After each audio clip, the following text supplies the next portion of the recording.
Hey, Pedro, give me Revelation 22:19 real quick first. Because we want to show you, we're going to show y'all some history, because when Christ ascended in 33 AD, and then all the way up to the prophets, all the way to 90 AD, after that you had the Pharisees.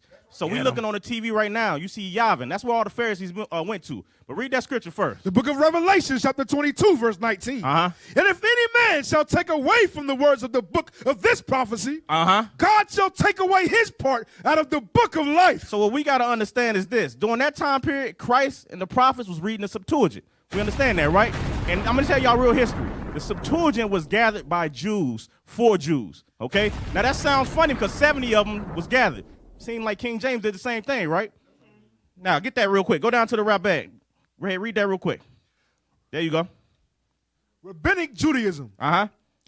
Rabbinic Judaism has its roots in the Pharisaic school. In the what? In the Pharisaic school. So we got to understand, that was in Yavin during this time period, 130 AD, after Christ, after the prophets. Why did they do that? They consolidated the Bible and took out the prophecies of Christ. Read.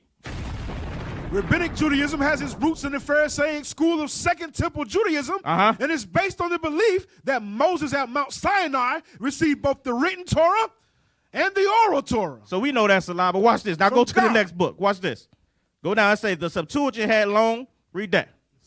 The Septuagint had long prevailed among the Jews. Among who? Among the Jews. Because it came out 200 years before Christ's birth, so we understand. Right now, go down to the green. The Septuagint, it is true, was originally made by Jews for Jews. Say that again. It was originally made by Jews for Jews. This is why when you read the New Testament in the Bible, you see names like Isa. Why are you seeing names like Isa? Because they was reading, translated from the Septuagint. That's why you see that. Read. But it was adopted as the inspired Bible of the church. Now go to the next one. So now what we said is, you got other Bibles that came out. These are some of the famous Bibles that came out, okay? I want you to read right there where it say Latin version, because you had the Latin Vulgate come out, right? Read. The Latin version of the Roman Catholic Church, this edition would later be called the Versio Vulgata, or Vulgate, which simply means the published translation. Now watch this. This is important. Read it. Jerome's Vulgate added to the existing translations. He did what?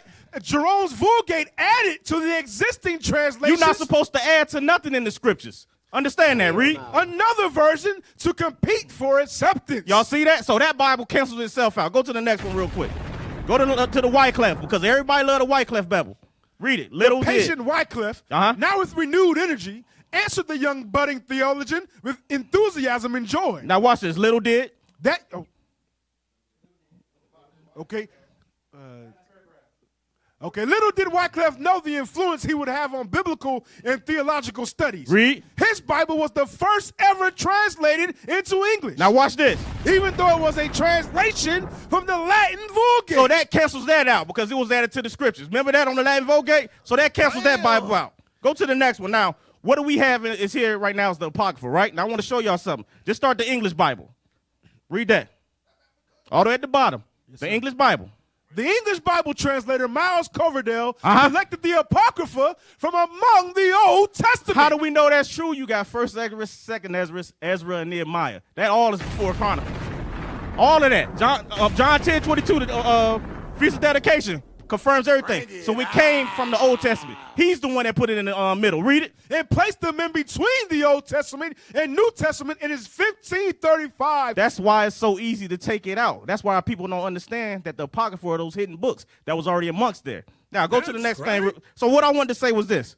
All praises to the Most High. We're giving y'all this history. This is the history of our Bibles. And this is why we read the King James, because he translated from the Hebrew to the Greek and all that stuff. This is what King James had them do. Same thing that they did in the time past. Let's get the definition of, do we get that King James Bible for the people up there? The show, like, we not pulling out comic books, man. Right. Like, they don't even understand. We have whole research teams dedicated to searching the history books, videos, archives. It's a whole operation that's going on behind the scenes. Y'all, they just think we just brothers yelling on a corner. Y'all have no idea. This is my favorite segment, man. Right. Hey, Cap, I just wanted to add. Go ahead. When you think about it, you know, they didn't take out the Apocrypha till like the 1800s. Yeah. And King James was an Israelite. He had 47 Hebrew scholars put it together. So how can the white man that don't have nothing to do with the Bible come back and tell the Israelite what belongs in their book?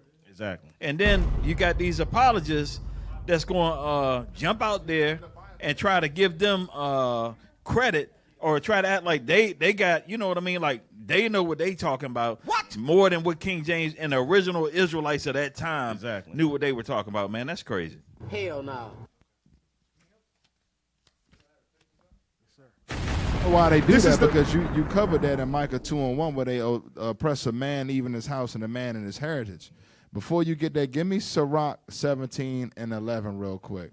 Bring it. Because I'm going to show you something. The reason why they went in there and felt justified to change things is because they oppress a man, his house, and his heritage. The heritage, read that real quick what our heritage is. The book of Sirach, chapter 17, verse 11. Beside this, yeah, let's go. Read it. Beside this, he gave them knowledge and the law of life. And the what? And the law of life. Which is the Bible. For an heritage. So that's why they can oppress a man's heritage. They give you various translations and interpretations. So post that up real quick to show what King James did. He had the authority to assemble the scholars. He didn't write anything. The Zondervan Bible Compact Dictionary definition of the King James Version Bible. It says 47 of the best Hebrew and Greek scholars of the day. Hold on. Average.